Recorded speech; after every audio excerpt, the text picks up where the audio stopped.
Благодарам, председателка на комисија, почитувани колеги. Ценета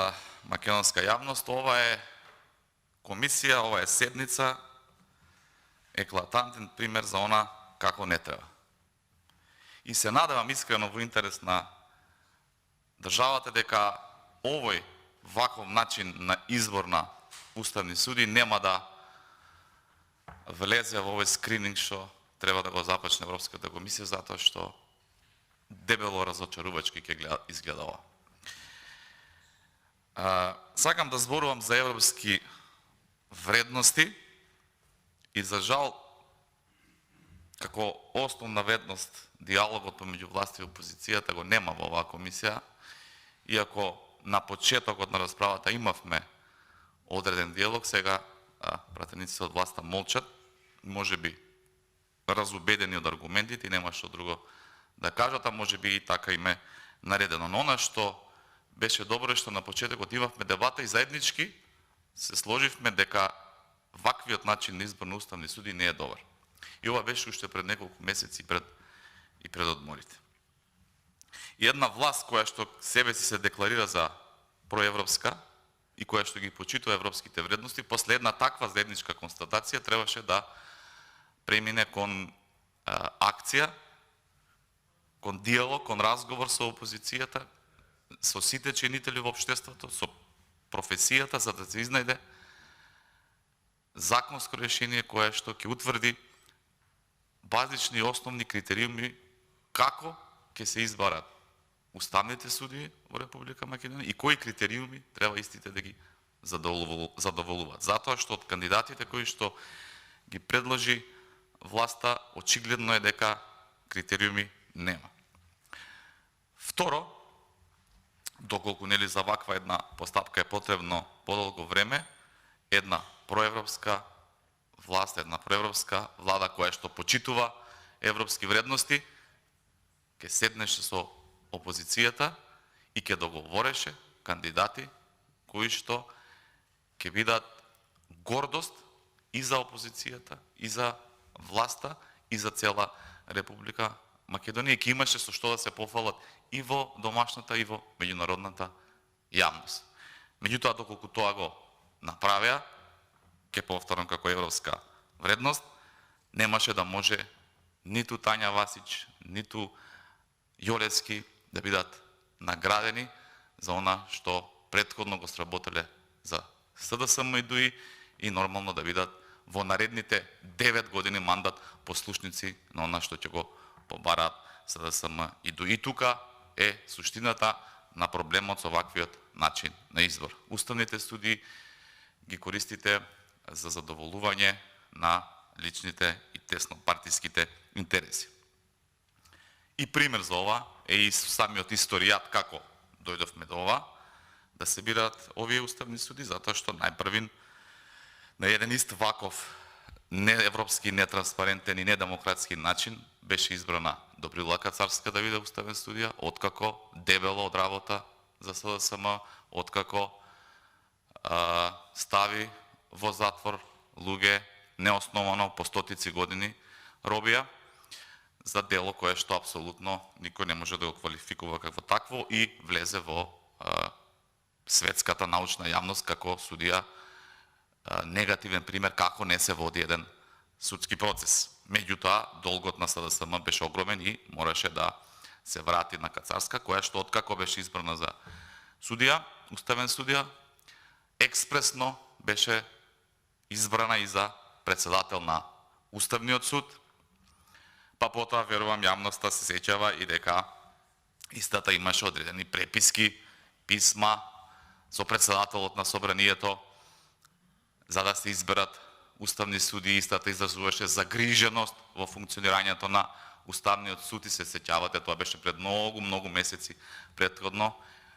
За жал, ете гледате, уставните суди уште не се избрани, а тоа што Кацарска го пишуваше во писмото очигледно не било вистина. За да може власта на СДСМ и ДУИ да си ги избере овие подобни ликови, овие ликови без соодветна биографија и квалификации да бидат уставни суди, преминаа на еден неделомнички и насилна промена на членот на оваа комисија, кој што тогаш за нив беше неподобен, па без комисијска расправа на пленарна седница, верувам и јавноста се сеќава и беше експлоатирано во јавноста, беше разрешен, ќе повторам, неделомнички наш колега, за да на негово место биде ставен колега кој што ќе биде подобен послушник и кој ќе ги слуша и гласа еве овие вакви кандидати за уставни судии какви што следеа после тоа и за какви што денес расправаме. Ова се само дел од аргументите дека апсолутно начинот на кој што функционира оваа власт е неделовнички, неевропски и би можел да кажа дури и оној балкански начин на метода, тоа е дека тоа што ние сме замислиле, тоа ќе биде по секоја цена и никако поинаку. Разговор, дебата е мисловна именка и нешто што апсолутно не постои во ова собрание.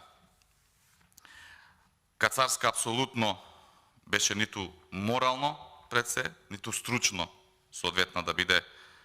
уставен судија,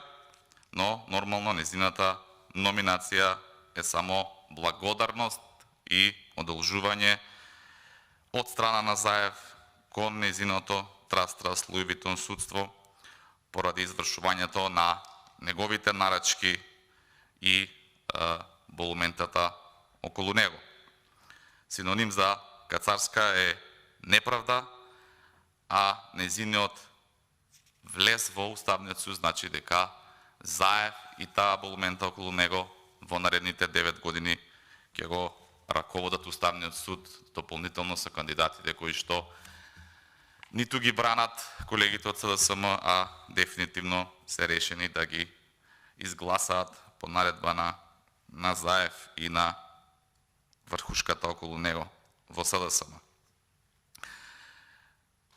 Мора да се знае дека оваа владеачка гарнитура избра уставен судија во ликот и делото на Кацарска,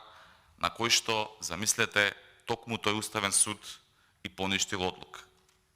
Значи, судија кој што не го почитувал уставот во своето работење е избран за уставен судија. Парадокс до парадокс, европска вредност до европска вредност за оваа проевропска влада која себе си само со тој епитет се опишува, но никако тоа не го покажува на дело. Овие противуставни одлуки на Кацарска станаа предмет и интерес и на најврвните универзитети во светот и како пример е Универзитетот Колумбија од САД, во кој што се пишува за Добрила Кацарска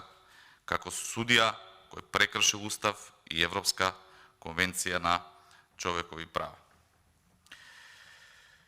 Исто докажана и како судија која дискриминира обвинети и повредува основни човекови права, затоа што Комисијата за заштита од дискриминација утврди во повеќе навради дека судијата Добрила Кацарска ги повредувала основните човекови права. Јавноста знае, и тоа има често по медиуми, а има и сведоштва од одредени личности, дека Кацарска е посочена и како личност која вршела директен притисок кон незините колеги, мешајќи се во судски одлуки. За ова има сведоштво од неколку обвинители,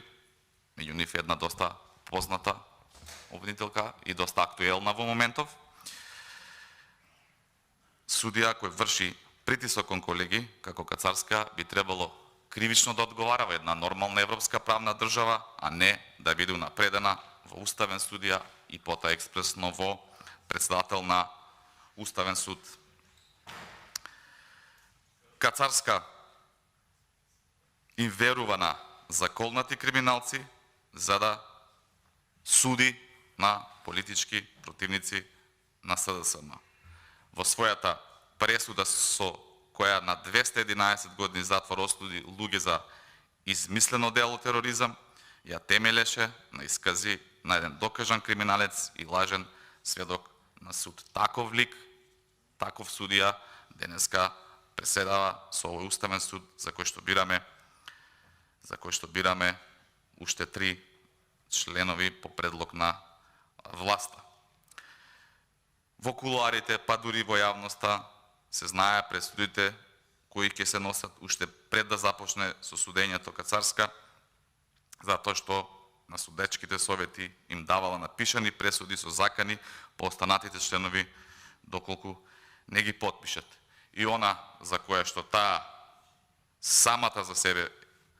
велеше и е горда дека е комуњарка, во гостување на емисија, јавно на една поранешна национална телевизија, Кацарска, самата се изјави дека е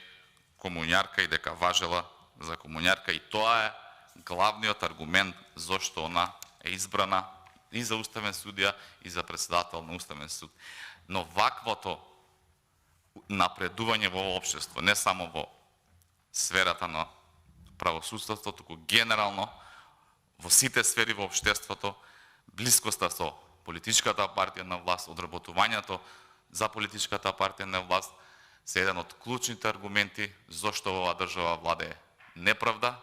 и една од клучните причини зошто младите во оваа држава се иселуваат. Затоа што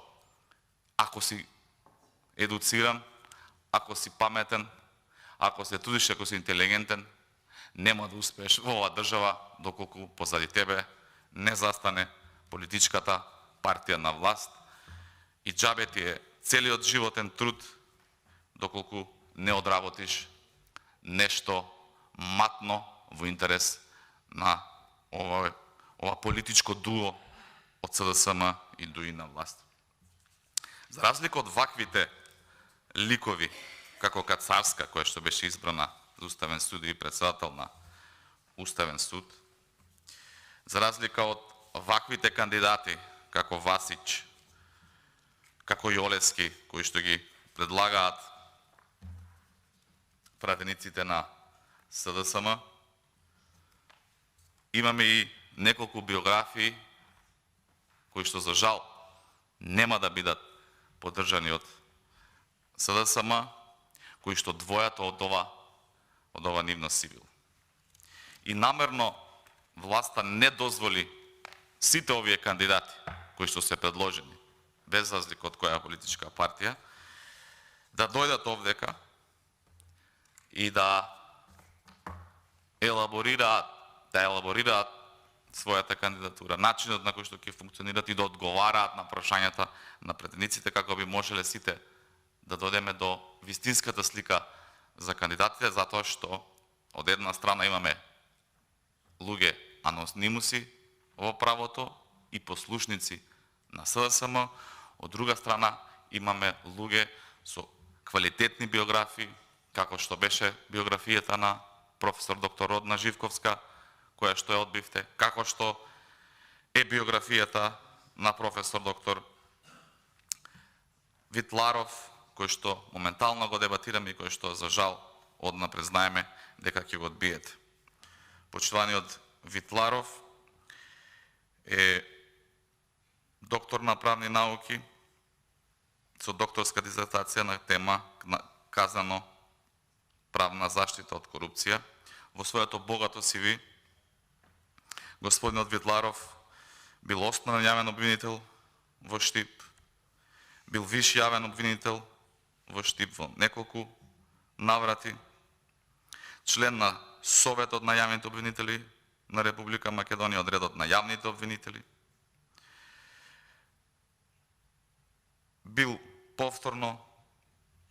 виш јавен обвинител во Штип и функцијата која што ја извршува и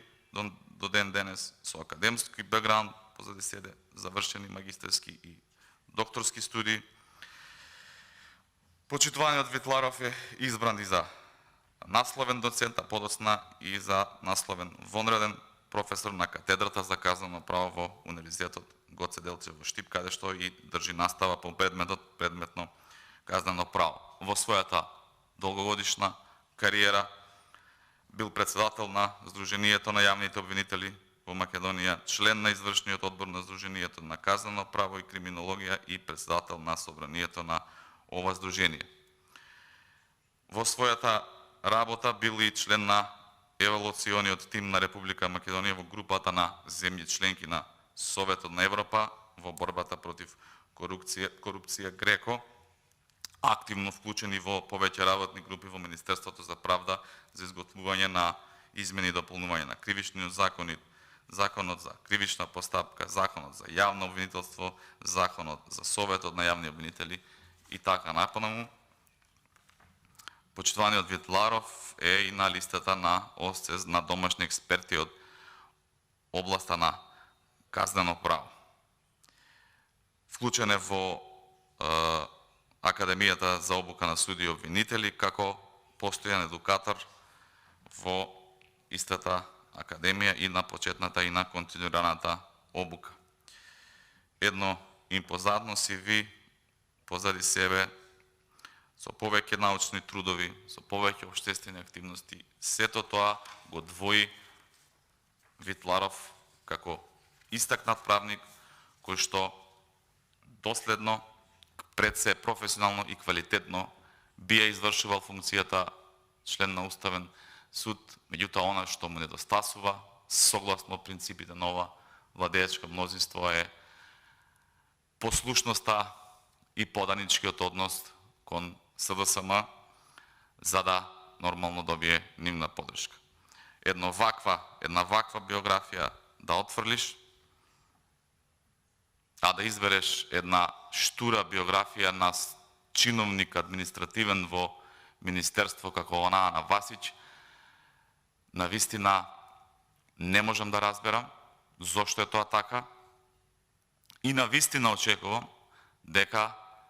и одредени меѓународни институции во наредниот период ќе се подзанимаваат со ова што се случува во оваа комисија и во оваа собрание и начинот на кој што владее ова владеечко мнозинство. Затоа што овдека нема ниту од европски вредности, а уште помалку има демократија, транспарентност и вистинска евалуација на квалитетот на кандидатите кои што се избираат за функција. Оптимист сум по природа и се надевам дека, почитувајќи го присуството на колегите од владеачкото мнозинство, ќе размислат пред да гласат, уште еднаш ќе ги погледнат CV-јата на кандидатите кои што се предложени и абстрахирајќи се од наредбите од врхушката,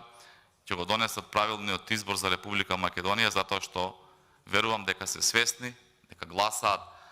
за уставни суди со мандат од наредните 9 години, а дополнително повикувам и владеачкото мнозинство, меѓутоа и сите чинители во општеството во Република Македонија, конечно